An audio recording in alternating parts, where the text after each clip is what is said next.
Okay, today we're privileged to have with us Greg and Frater. Welcome to you both, and thanks very much for giving up your time to give us a little bit of the history on the Coles factory that you people experienced. And so Greg and what drove you to wanting to purchase the Coles factory? The Coles family had an auction, which was, the purpose of it was to raise money for one of the elderly members of the family who was in care. Okay. And so they were trying to raise money to support her in care, so they decided to get everything together around the place, gather up all the bits and pieces and auction it. And an auction. It attracted a huge crowd, and I had in mind that it would be better to buy a property that had sort of resources, something that would let me build a house. Yes. And or work or something. So I was thinking of space to work and maybe. So at the auction, I spoke to Mark Coles and asked him if the place was going to be sold, and said, well, if it is, maybe contact us, or I can't remember where it went from there, but somehow we started talking to Mark, and it sort of, it was a messy process because there was another person involved who also we didn't know, but when we came to buy the place, they had an option on it. Yeah, be fair enough to say that when Greg came home from the factory, he'd been out to Onga, come home, seen the factory for the first time, come out to Onga. We lived in Waipukaro at the time. We'd only lived there a couple of years. We owned our house in Waipukaro. We'd moved from Hamilton, so we were used to being in the city. So coming here was quite a change for us. But Greg was very, very enthusiastic about the factory. He was trying to describe it to me. I was just busy with 2 kids and preschoolers, and I could not get my head around what he was talking about really. But I just knew that Greg was keen for us to have a property where we could all be together. He could work on the property, we could live here, we could have the gardens and animals and be hopefully self-sufficient in time. And we wanted our kids to grow up in a rural environment and have the confidence of being rural folk, rural people. With the skills that rural people have, and we just wanted to be part of that. And Greg, was just really trying to describe it to me, and he just had fallen in love with the factory, really. So you could really get a sense of yes, yes, he was very keen on it. It was a unique building. He could see potential for it, and we came out and had a look around it, and Greg explained to me the sorts of things that we could do. Yes. Some of which you duly did go on. Well, we didn't do the things he initially had in mind. We'll stop that one there.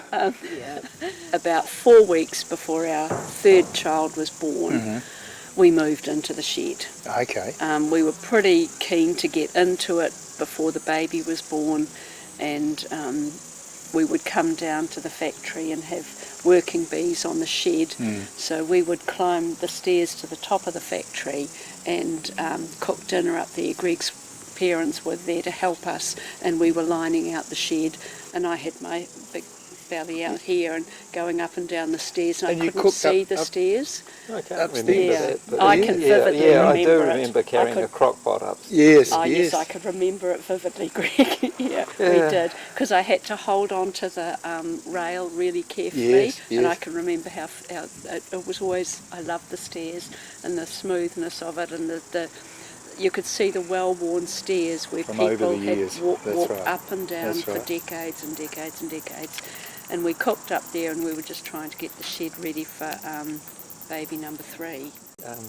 Had ideas, I had lots of ideas. I did a lot of reading, but putting them you know, they're usually overseas books about, you know, people restoring castles and things like Yes, you know. yes, yes. Yeah. And, you know, So we had those ideas and good intentions, and the people who knew us well knew what we were doing. Yes. They knew we were living in the shed and that we were choosing to do that so that we could save on rent and put it into a house. Mm-hmm. But to the people who didn't know us well, I think they must have just really wondered what on earth we were doing. Because to speak to us, you would think we were probably reasonably, you know, together, but we were living in a shed with babies. Yes, and yes, they would yes. have thought, what on earth are you doing?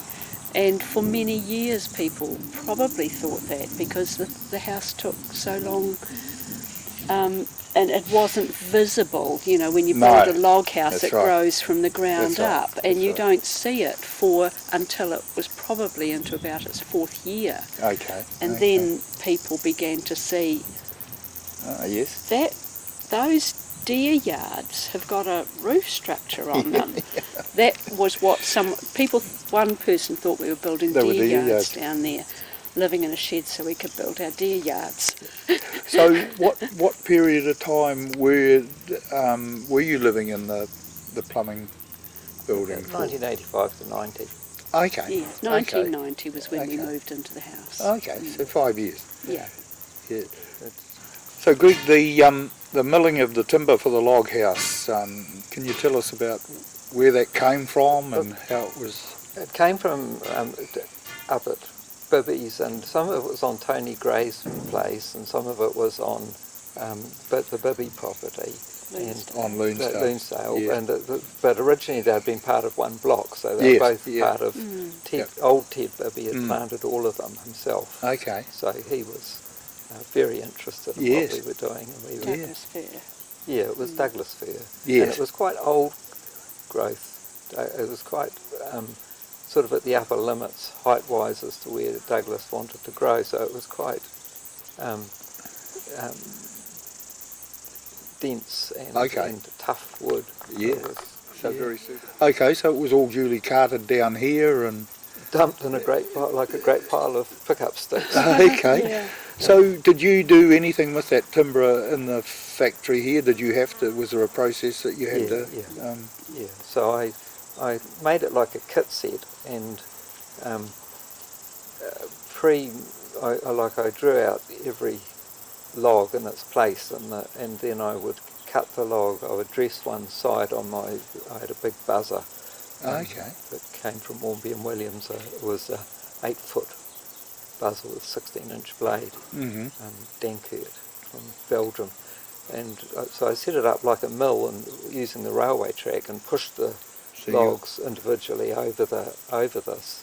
So that dressed the front edge, and then Yeah. I would cut the corners notch so that they could interlock, and give grooves in the Okay. top and bottom, so I could I fitted You'd lock them in, fillet yeah. of wood between them. Yeah. So meanwhile, Anne, while all this was happening, you were raising a family in the plumbing Yes, building, and yeah, can you well- tell us about living your life in the plumbing building? Right, well, yeah, it wasn't easy, but in saying that, we ourselves were quite happy. Yes. We had quite a, it was warm, we had the coal range in there, it was warm, and the children were young enough to not really think too much about And about enjoy it. And they just played around Yes. here. It was difficult in that I didn't have a proper kitchen or a proper sink. Or It was open plan. yeah, it was open plan, but the kitchen was a little less than what it really Okay. needed to be, and the bathroom was Less again. even less than that. Yes. But money wasn't going into the shed; money was going into the house. Yes.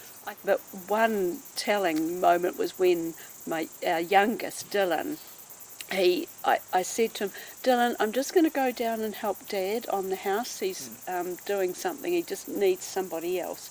To be fair, Greg did most of it on his Yes, own. yeah. It wasn't a place for children to roam No. around, not the log house.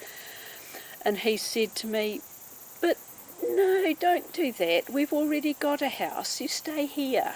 And I said to him, now Dylan, yes, we do have somewhere to live, you're right, but this is not a house, it's a shed. And he said, "You mean like what you put tractors in?" And I said, "Yes, Dylan, it's not a proper house. We're building a proper house." And after that, he was quite happy for me to go and help Greg whenever I could. But always the rider is that Greg really did most of it without me. Yeah, but I was working at the time. Like I was making furniture. I was going to ask you about that. So you were making furniture in here? Yeah, Yes. and that was pretty much like I'd do an 8-hour day or more Yes. on that. So the house was only ever whatever hours were left over.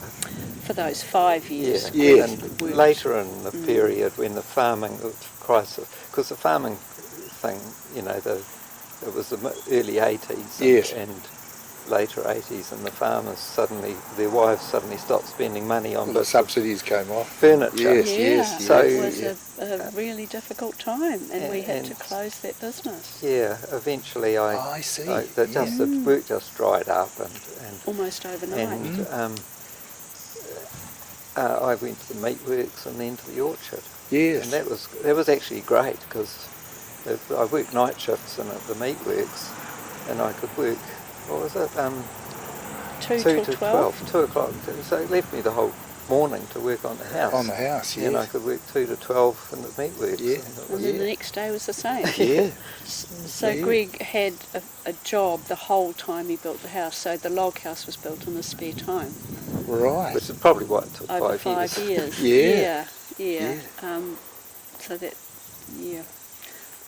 But the Yeah, so that- factory was an important part of building the log house because most log houses are complete rounded logs.